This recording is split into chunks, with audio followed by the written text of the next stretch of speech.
আপনি গ্রুপ খুললে আপনি অ্যাড করেন কেন? অ্যাড করার উদ্দেশ্যটা কি? ব্যক্তিগত ব্যাপার।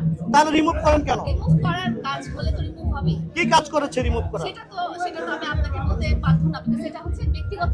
আপনি আপনার স্টেটমেন্ট, হতো তাহলে আমি বলতে পারতাম। আপনার স্টেটমেন্ট আমার কাছে আছে। আপনি মামুনকে সন্তানের মতো লালন পালন করেছেন এবং মামুনের প্রতি আপনি আবার অভিযোগ এনেছেন স্বামীর অধিকার প্রয়োগ করেছেন কেন? কেউ অপরাধ হলে সেটার প্রকৃত অভিযোগ আনতে হবে। আপনি আপনার স্টেটমেন্ট আমি শোনাবো। আপনার স্টেটমেন্ট আমার কাছে আছে। আপনি শোনার মতো কিছু না, এটা তো আমি শুনেছি, আপনারা সামাজিক যোগাযোগ মাধ্যমে ছড়িয়ে দিয়েছেন। হ্যাঁ। এখন কেউ যদি অপরাধ করে, আমার সন্তান যদি অপরাধ করে, আমার সন্তান যদি এমন কিছু কাজ করে যেটা সামাজিক অবক্ষয়ের কারণ হয়ে দাঁড়ায়, তাহলে তো আমি অবশ্যই আইনে আশ্রয় দেবো, যদি আমি তাকে ঠিক করতে না পারি। সন্তানের প্রতি তাহলে মা কিভাবে ধর্ষণের অভিযোগ আনে? এমন সন্তানের মতো মানে বলতে বোঝানো হয়েছে সন্তানকে যেভাবে আগলে রাখে, আদর করে, সেভাবে সন্তানের মতো মানেই যে সন্তান হয়ে গেল এরকম। আপনি মামুনকে ভালোবেসে তাকে মামলা হামলা দিয়ে তাকে জেলখানায় কারাগারে পাঠাচ্ছেন, এই বিষয়টা আপনি কেমন ভাবে দেখছেন?